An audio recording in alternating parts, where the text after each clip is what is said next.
Bitch by Jason Bradford. Chapter 12. The Beauty in the Beast. There they stood, alone in the cave. Jack was nervous, excited, and as terrified as a virgin on a first date. He wasn't sure what to do. He knew what he wanted to do, but how to actually do it was a very relevant mystery. Jack's heart beat, and his body trembled. He had learned early on, since they began staying at the clearing, how to tell what time it was by the position of the moon in the sky. It was close to midnight. The night was young. Tyler and the other werewolf would be at the wooden sofa and bonfire for hours. He wasn't worried about being interrupted. Karen stood still. She was tall and exquisite. Jack still throbbed beneath his pants. They gazed at each other as if in a spell, or just nervous and not sure what to do next. Karen took a step toward Jack. Her breath was hot, and so was her flesh. She inched closer still, and their bodies were pressed together. The heat was arousing. Jack found Karen's scent incredible. Karen's long tail wrapped around Jack's waist, and her arms enveloped him in her beastly embrace. She trembled with anticipation, but her breathing soon slowed as an unexpected comfort took hold of her. Jack also suddenly felt more at ease. Karen's embrace loosened a bit, enough for Jack to take a step back. He stood in the open doorway of their cave. His outline lit up like magic against the moon's glow. He removed his shirt. His belt clattered gently in his hands as he loosened it and pulled it free of the loops in his pants. He tossed his belt to the side, and it landed on his shirt. Next he removed his pants. His eye contact with Karen was intense. It was never broken. Karen shivered with excitement as she watched Jack undress. His human form looked magical. His back lit from the moon. Her heart raced during his undressing. There he stood, finally, completely nude before her. The next morning arrived swiftly, carrying with it an air of unease. Jack awoke, feeling like something devastating had transpired while he slept. Karen was gone. With a rush of adrenaline that left his limbs trembling, Jack jumped to his feet and glanced around. Why did he feel like something ominous was happening? Tyler appeared at the opening of the cave, standing on his hind feet, towering larger than life. He was breathing hard and appeared panicked. Jack was right. Something did happen. He stood still, naked, too afraid to move. Tyler leaned down, scooped Jack's pants in his large black hand, and tossed them to Jack. Jack caught them and put them on as fast as he could. Tyler ran in the opposite direction, and Jack rushed after him. As Jack left the cave, he could already see in the clearing. The daylight was bright, and there were no secrets in the shadows. Every secret was known at this time of day and illuminated so everyone could know their truths. He saw a woman standing near the remnants of last night's bonfire. Jack felt panic.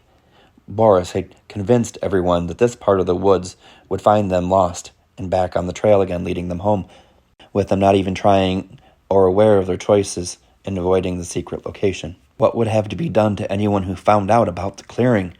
Bill was circling the woman, smelling her. Her back was to Jack, so he couldn't see the panic on her face. Would she be attacked? Jack ran as fast as his bare feet would carry him.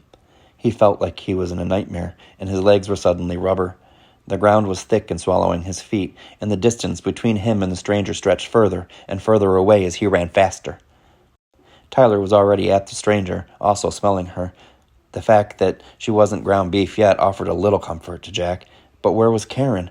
Had she been swallowed by the new nightmarish reality that distorted substance and the elements, consumed by the ground, killed by a group of humans, and this was part of the mob that had found the den?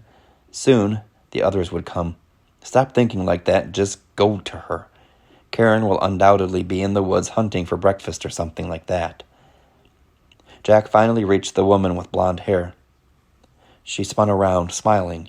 She was barefoot and wore only a button-down cotton shirt, a man's shirt, Jack's shirt.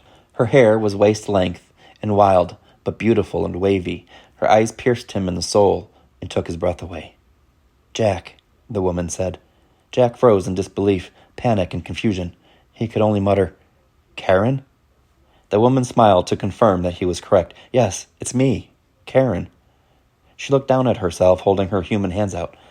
"I was hoping my nails and pads would be in better shape," she laughed lightly, trying to comfort Jack, who appeared panicked. "I don't understand how—" Jack was at a loss for words. You bit me last night while we...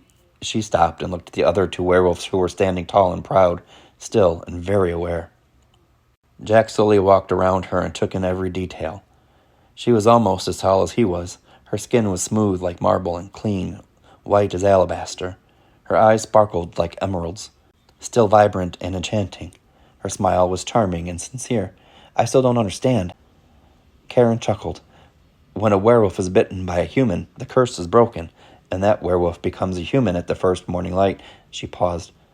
I had heard it in an old nursery story, but I never really believed that it was true, but here I am. Jack chuckled in awe and stood face to face with her. Karen rushed toward him, and he welcomed her into his embrace. He held on to her tightly. It was incredulous, but it was really happening. Their human hearts beating together. Karen pulled back, still in his embrace so she could see him. Are you... She stopped. Jack gazed at her, slowly realizing the magnitude of the moment. Everything had changed, and it would never be the same again. Karen would be a human for the rest of her life. There would be no more changing into the beast he had known. No more being kicked out of bed or held in a warmth against her large, hot frame. The human Karen was stunning to look at. Her beauty was exquisite. She suddenly looked alarmed and fell silent. What's wrong? He asked Karen. Your eyes, she answered.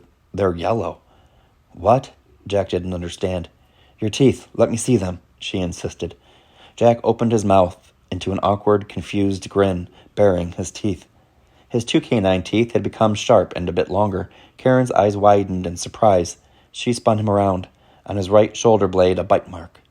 She had nipped him during their love-making last night after all. I bit you. I didn't mean to, but I bit you last night, she told him. You're becoming a werewolf, Jack, and by the next full moon, you'll be a full-blooded werewolf. Jack was in shock. Tyler howled, and he and Karen looked at him. Tyler sat down on the wooden couch with his tail tucked between his large, muscular legs and lowered his head. I'm a werewolf? Jack felt his sharp, budding teeth with his tongue, and he knew, without doubt, that he was, in fact, a werewolf. The next full moon would seal his fate, and he would never be human again.